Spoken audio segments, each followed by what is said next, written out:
എല്ലാവർക്കും ഒരു ഡൗട്ട് കാണും, പെട്ടെന്നൊരു കല്യാണം, അപ്പൊ ആരാണ് എന്താണ്, അപ്പം വധുവിനെ പറ്റി ഒന്ന് വിവരിക്കാവോ, എങ്ങനെയാണെന്ന് പരിചയപ്പെടുത്താവോ? വധു ആതിര റോയ്, പുള്ളിക്കാരത്തിന്റെ ആദ്യ വിവാഹമാണ്.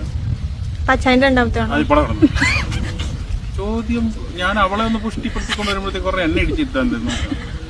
അപ്പൊ ആൾക്ക് 25 വയസ്സ് പ്രായമുള്ളൂ. എന്നോട് കല്യാണം കഴിക്കാൻ താല്പര്യമാണെന്ന് പറഞ്ഞു കഴിഞ്ഞപ്പോഴത്തേക്ക്, അല്ല എൻ്റെ കൂട്ടത്തിൽ ജീവിക്കാൻ താല്പര്യമാണെന്ന് പറഞ്ഞപ്പോഴത്തേക്ക്, അതായത് എൻ്റെ അമ്മയുടെ സിറ്റുവേഷനും കാര്യങ്ങളൊക്കെ വളരെ ക്ലോസ് ടു വാച്ചായിരുന്നു പുള്ളിക്കാർക്ക്. അപ്പം എന്നോട് അങ്ങനെ ഒരു അഭിപ്രായം പറഞ്ഞപ്പോഴത്തേക്ക് എനിക്ക് മുന്നും പിന്നും നോക്കേണ്ടി വന്നില്ല. കാര്യം ഞാൻ കുറച്ച് ദിവസങ്ങളായിട്ട് വേറൊരു ട്രോമയിലായിരുന്നു ഉണ്ടായിരുന്നത്. എനിക്ക് അതിനകത്തുനിന്ന് പുറത്തേക്ക് ഇറങ്ങാനായിട്ടൊരു വാതിൽ തുറന്നു തന്ന പോലെയാണ് ശരിക്കും പറഞ്ഞാൽ ഈ ലൈഫിലേക്ക് പുള്ളിക്കാർക്ക് എന്നെ ഇൻവൈറ്റ് ചെയ്തത്.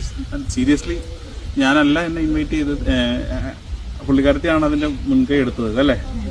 അപ്പം ആ ഒരു ബോൾഡ് ക്യാരക്ടറോട് കൂടി നിന്നിട്ട് നമ്മളോട് വരും, ഞാൻ നോക്കിക്കോളാം അല്ലെങ്കിൽ വരും, നമുക്ക് ഒന്നിച്ച് നടക്കാമെന്ന് പറയുമ്പോഴത്തേക്ക് ആ കിട്ടുന്ന ഒരു സർപ്രൈസ് സംതിങ് ഉണ്ടല്ലോ, ഒരു എനർജി, ആ ഒരു സംഭവത്തിലാണ് ഇപ്പോൾ ഉള്ളത്.